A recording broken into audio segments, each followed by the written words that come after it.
Alright. Forgotten Soldier, page, what, we on 382 now? Yeah, 382.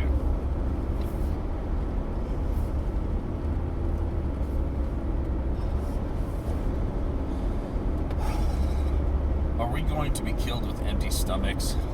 Halls roared. Despite our hunger and fear, we managed to fall asleep again, and stayed asleep until daybreak, which arrived at what would be considered the middle of the night in an organized civilian life. Here we had no bells or bugles or even a whistle. The gentle commotion made by our group leaders was enough to drag us from the heavy sleep, which paradoxically was very easily penetrated by sound and movement. According to the custom of troops approaching a combat zone, movement at night or before full daylight was preferred. The docile Wehrmacht, even in its death agony, clung to its professionalism and woke its soldiers at the customary hour, leading them in disciplined order to their field of glory. The rules did not envisage that soldiers without food could avoid this, or that trial, but stated that in all cases, everything still possible should be accomplished with maximum efficiency. Time is measured out in equal quantities for the poor and the old and the underfed alike.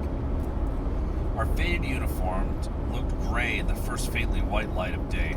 Familiar silhouettes which had walked beside me for nearly 2 years now were advancing on either side of me in a rhythm that was also mine, and that has remained indelibly stamped in my memory.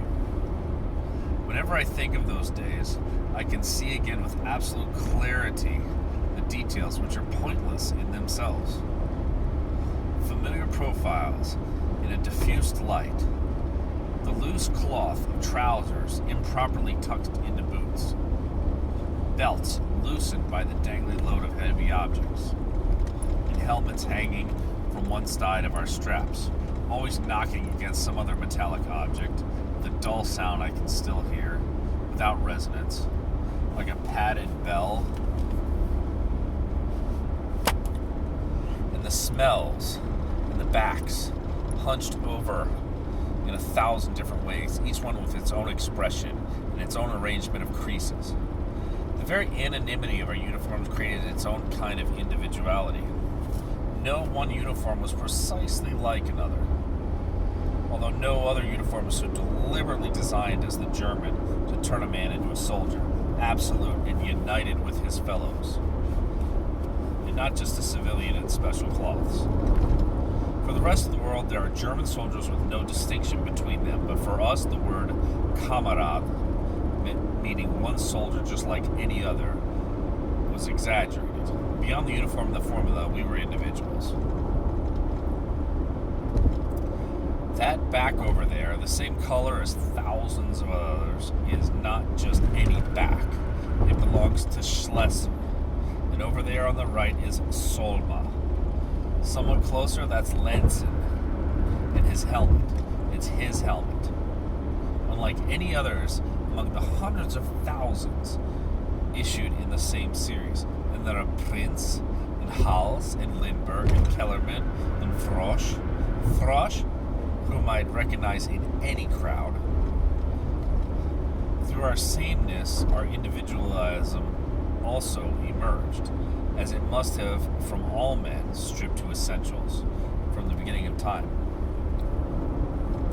All our helmets were the same gray-green, covered with dust, but none stayed for long at regulation angle, or moved in the same way. And all were distinctive and distinguishable. One thing above all remains more or less indescribable: the contagious anguish of soldiers stripped of everything, whom each step is carrying closer to an incomprehensible danger. There were also our resignation and our equally profound and violent desire to live. Apart from these three sentiments in common, everything else was personal. But this was only apparent to us. To anyone else, all Huns were alike. We saw them when we were still 500 yards away. They were swarming around the 3 or 4 vehicles which had stopped to wait for us. There must have been at least 10,000 of them. 10,000 men seems like nothing on the Ukrainian plain, but is still a considerable number. 10 or 12,000 soldiers in a pitiful state, storming our wretched trucks, rummaging through them again and again in search of some food or medicine. They had thrown themselves onto our battered machines as if they were revenging themselves for their abandonment. Then, as we arrived and they became aware of our miserable state, they collapsed into a torpor, which was close to suicide. Those wretched men, collected from several infantry regiments, were retreating after several days of fighting an implacable enemy who had toyed with them, decimating them as and when he chose. They were on foot, in rags, their faces livid after so much suffering, dragging along with them nauseatingly wounded men on litters made of branches, like the litters of the Sioux Indians. These men, numbed by too much disaster, were no longer fighting for any spiritual motive, but were more like wolves terrified of starvation. To oppose their soul and the legitimate reason for living was to risk one's own life. These men, who no longer distinguished between enemies and friends, were ready to commit murder for less than a quarter of a meal. They were to demonstrate this a few days later in a horrible phase of the confused flux of the war. These martyrs to hunger massacred 2 villages to carry off their supplies of food, but 30 of their men died of starvation anyway near the Romanian frontier. Our shock at meeting combat troops in such a state was equal to theirs at finding us as we were. "Where do you think you're going?" sneered a tall, emaciated lieutenant swimming in a curious conglomerate uniform which was far too big for him. He was talking to our lieutenant, who had led us since the death of Weissenau. Our lieutenant pointed on the map to the position we were supposed to reach. He cited names, numbers, latitudes. The other listened, swaying stiffly like a dead tree in the wind. "What are you talking about? What sector? What hill? Were you dreaming? There's nothing left, nothing, do you hear me, but mass graves, which are blowing apart in the wind."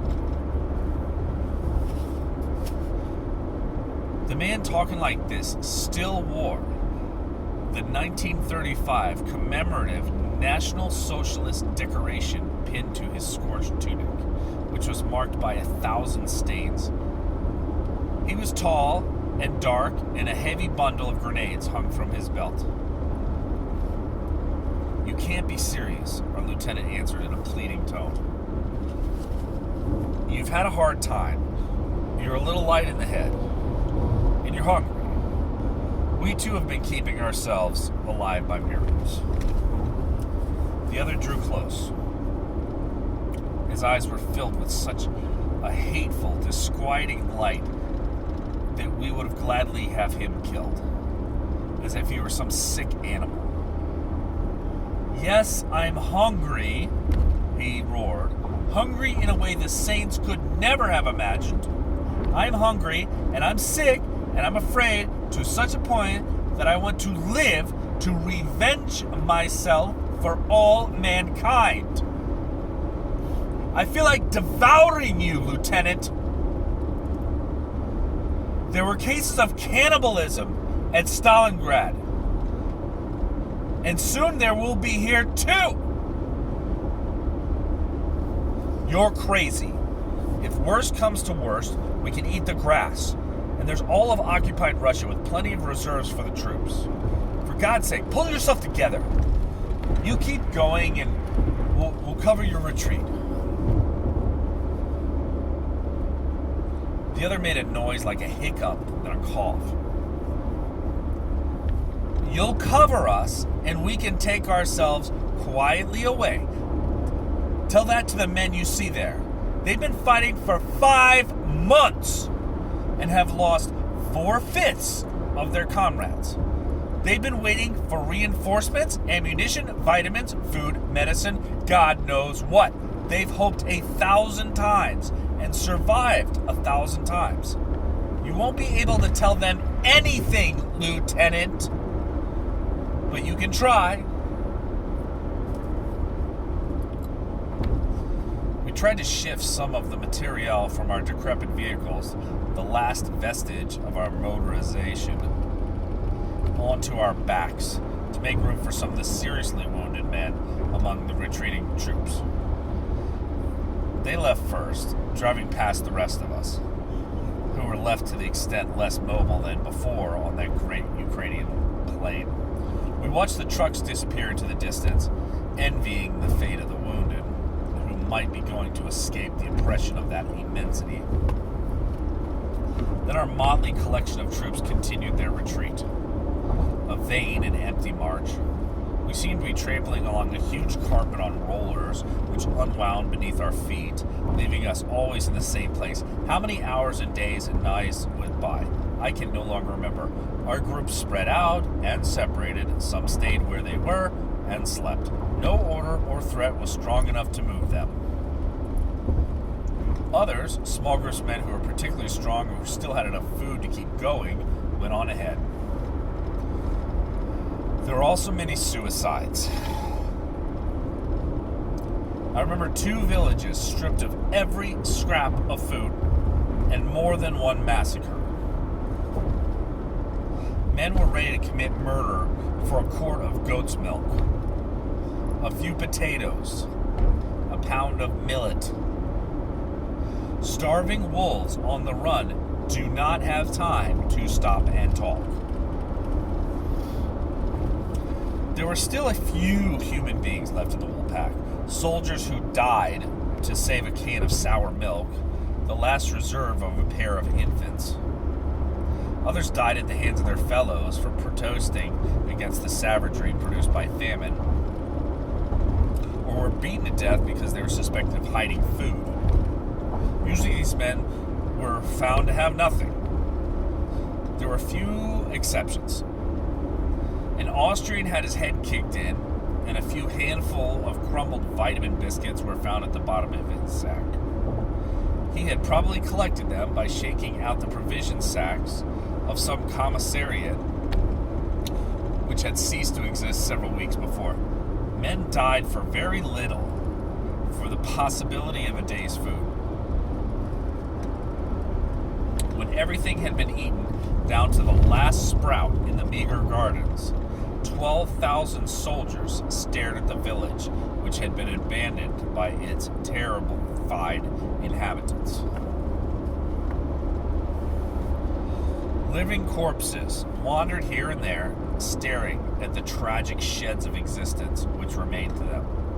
They stared at the scene of the pillage, looking for some understanding of the past which might shed some light of the future. They stayed where they were until dusk. Then 3 or 4 armored cars from the advancing Russian troops arrived, peppered with machine gun fire. The crowd of men who didn't even try to escape made a half-turn and left.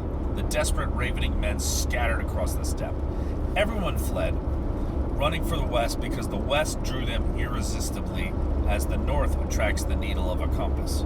The steppe absorbed and obliterated them, leaving only small, scattered groups trumping toward the Romanian frontier, which was very close but still out of sight. I belonged to one of these groups. There were 9 of us. Hals and me, inseparable, as always. Sperlovsky, Frosch, Prince, an older fellow named Simon Leis, who must have been an incorruptible civil servant before the war, and 3 Hungarians with whom all conversation was impossible. Were they volunteers or had been enrolled in circumstances similar to me? No one knew. They looked at us with eyes full of hate, as if we were responsible for the misadventure of the Third Reich in which they had been sucked into. Yet they clung to us as if we were their last hope of ever returning to their distant firesides.